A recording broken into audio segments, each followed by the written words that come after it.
Well, good morning. Welcome to Debbie's Back Porch. So glad to have you with us. You know, years ago when our children were small, Fred and I decided we would have Thanksgiving at home instead of traveling around. And to make it special, we had a duck. As our family grew, we transitioned over to a turkey. So I haven't cooked a duck in a long time. But I found them on sale. I got 3. And tonight I'm cooking one for you. Here are the ingredients I used. Please pause and write them down. And hey, while you're paused, give us a thumbs up and subscribe so you'll get a notice when I post new videos about twice a week. Now let's get cooking. So there are several steps to this, and we're going to gather our ingredients. Here is my duck. It's a little over 5 pounds.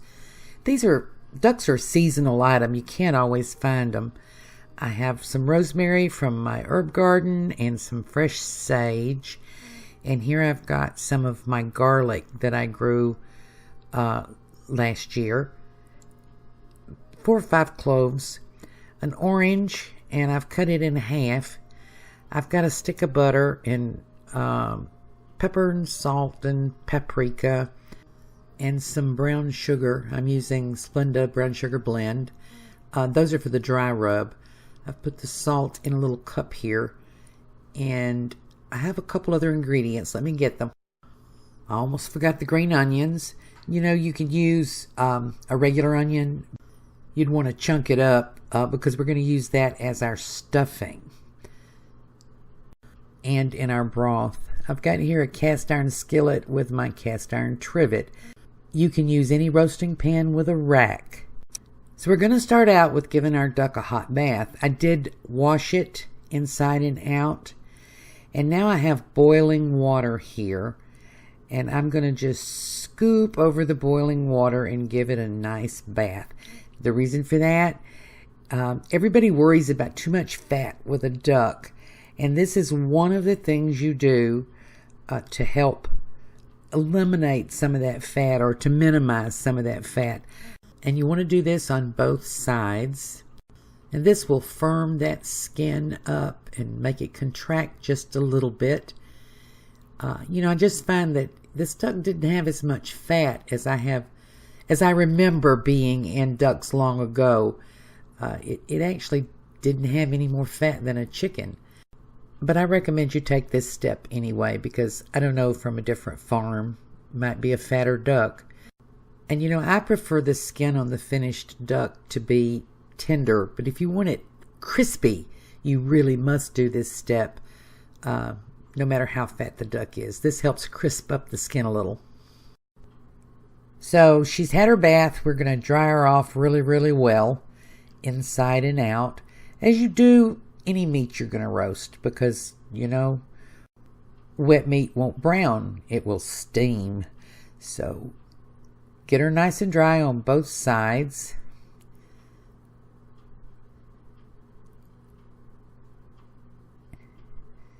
And I'm going to dry out inside the cavity.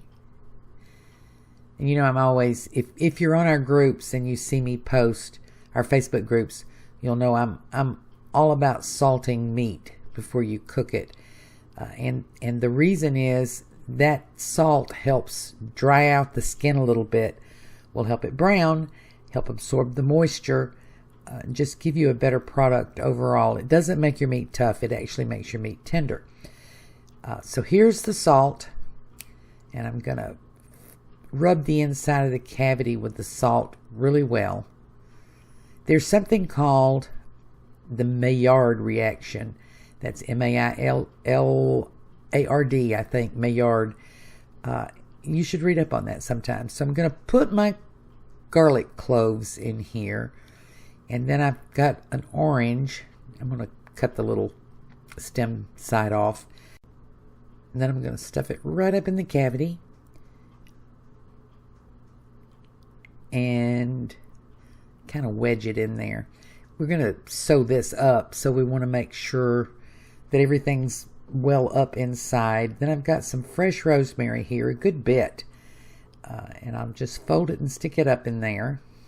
My rosemary is getting a little bit woody, but it won't matter for this because this is just the stuffing. And then the sage. And I'll pull some of the leaves off and stuff them in. You know, I love having...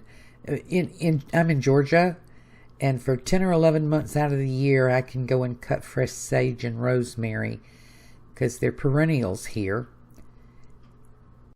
And you know, even if you're not a gardener, I really recommend an herb garden. So I've trimmed up about half of the green onions, and I'm going to stuff that in here too. And as I said, you can use a regular onion if you don't have green onions. And I think that's about it. If you have fresh thyme, that's good in there too. So let me trim this up to make sure everything will fit inside. I don't want it trying to bust out. And then I'm going to use a wooden skewer.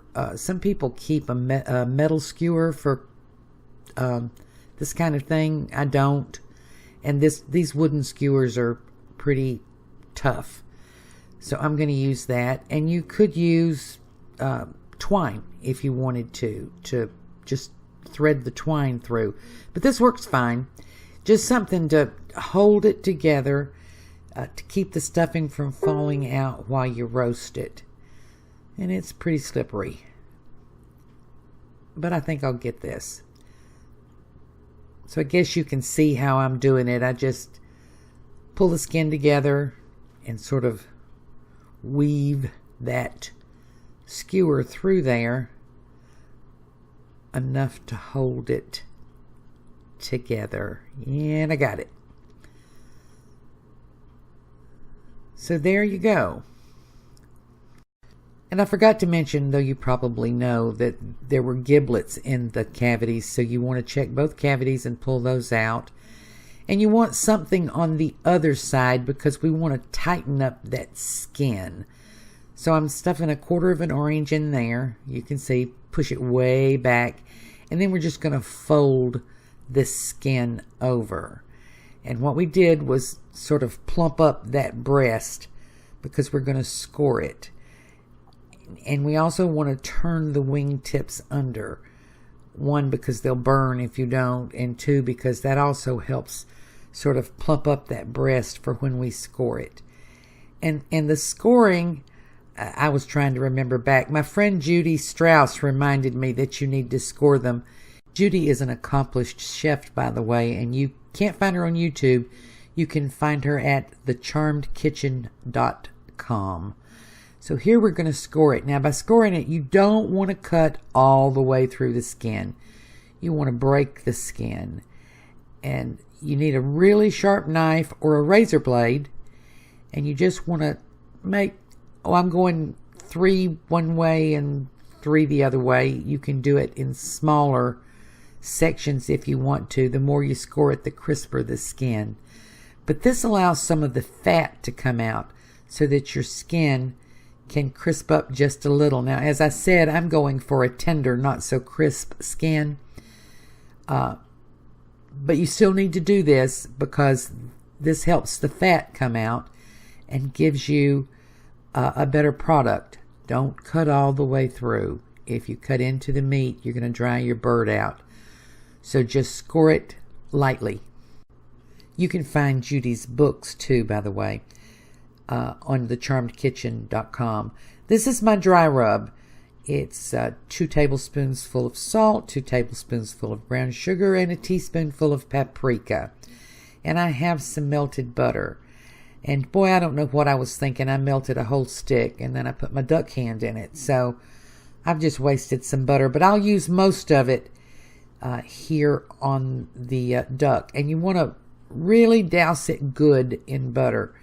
This helps dry the skin out a little bit, holds the dry rub on.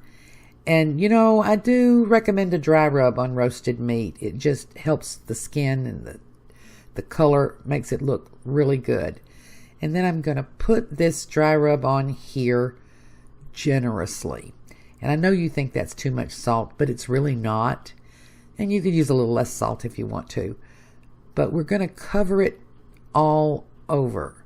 Now, this won't make the meat very, very salty. It'll make the skin very salty. and the drippings. So when I make the sauce afterwards, I'll allow for that extra saltiness and I won't have to salt it then. So let's talk about cooking times. My oven is preheated to 350, and for this size bird, that's about 2 hours, about 20 minutes per pound. If you want it to be crisper, start for 30 minutes at 425, then go down to 350. I'm going to just bake this at 350 for 2 hours, and I'll be back. While it's roasting, I'm going to make an infusion here. I have a little bit of orange and onion and the giblets and a little bit of the herbs. I'm going to cook this down to about a half cup, and I'll use that in the sauce. So it's been 2 hours, and we're looking for an internal temperature of about 170 to 175. Now, some folks like their duck pink. I don't want any pink bird. I want mine done. So I'm cooking to 175. If you want it pink, cook it to 165. And see the juice that comes out from where my thermometer was.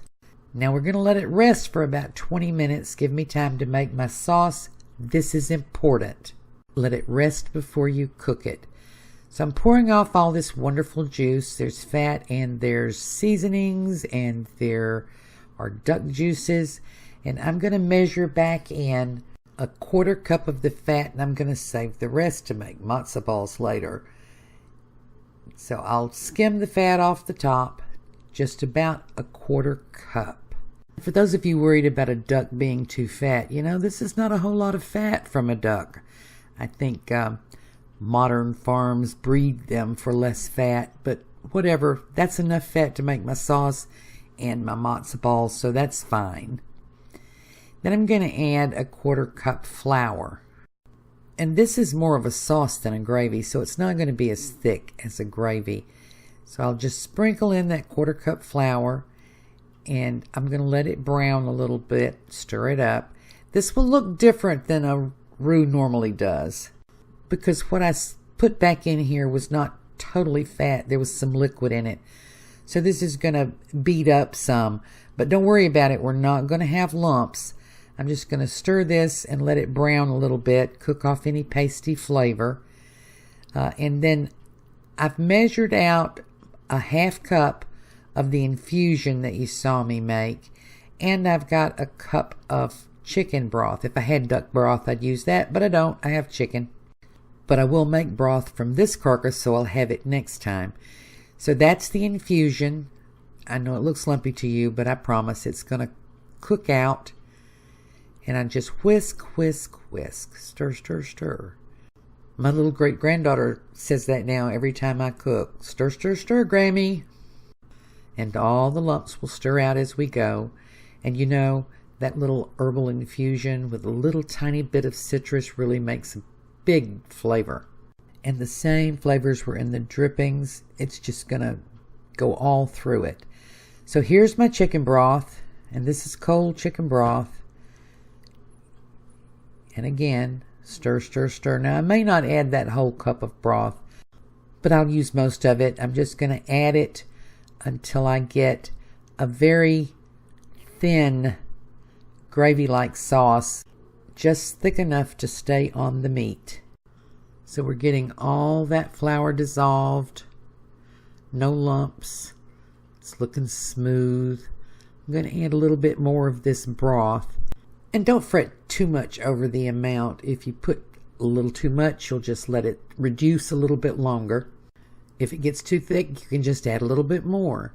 So I'm going to turn this down on low and let it simmer for, maybe 10 minutes until it gets to the consistency that I want. And I'm going to give it one taste for salt, even though I know it won't need any. I always feel like you need to give it a taste for salt. And then I'll let it just simmer away while I make a feeble attempt at carving this very pretty bird. So you can serve this bone in, just cut it in 8 pieces, legs, wings, thighs, breast, or you can slice it off and carve it like a turkey, even though it's much smaller. I'm going to give that a go, even though I'm not very good at it. I want to serve it over rice with the gravy on it, so I think that would work better. And I really should have put this on a cutting board. It would have been much easier. but I didn't because I never do things the easy way. And the other thing is I should have cut the wing off first because then it would have been easier to carve the breast. So I'm going to go back now and cut the wing off. And I have to use my hands, but they're clean. And I'll just get that wing off and then I can get to the breast easier. So I'm not going to make you watch this whole painful process. Really, it ended up pretty well. I do want you to look inside it though. See, that's done. I don't want pink birds. Like you want your turkey done, I want my duck done, I want my chicken done. Some people eat duck medium rare, but that would be some other people. You can do that if you like. So I have the breast off and I'm going to slice this into little like medallions. And my plan is to serve this over some basmati rice that I've got cooking over here on another burner. And I'm going to slice this through. It's very tender. The skin is not crisp, but it's crispy enough. And if you want it crispier, start it at the higher temperature and score it more. And you can see by the missing piece that I did a little quality control. And yep, it's perfect. I'm going to plate this up now and show you what we got. So I've got my rice ready. That's a mixture of basmati and texmati. And I'm going to put a little of this sauce over. So you can see the texture of the sauce that I was looking for. You can make it thinner or thicker, just according to what you want. And I'm going to spread it generously over the rice. Got a little sprig of rosemary, some oranges, just to make it pretty. And I'm pretty happy with this. This is the first duck I've cooked in 43 years, but it won't be the last. And now for the fun part. I've been waiting for this. Look how tender that meat is, how juicy. And this sauce, I know it comes with a little package of orange sauce. I threw that in the trash. This sauce has citrusy, herby taste. It's just amazing. So I'm settled in for dinner. Thank you for joining us on Debbie's Back Porch. I hope you try this. I hope you love it as much as I do. And I hope to see you again tomorrow.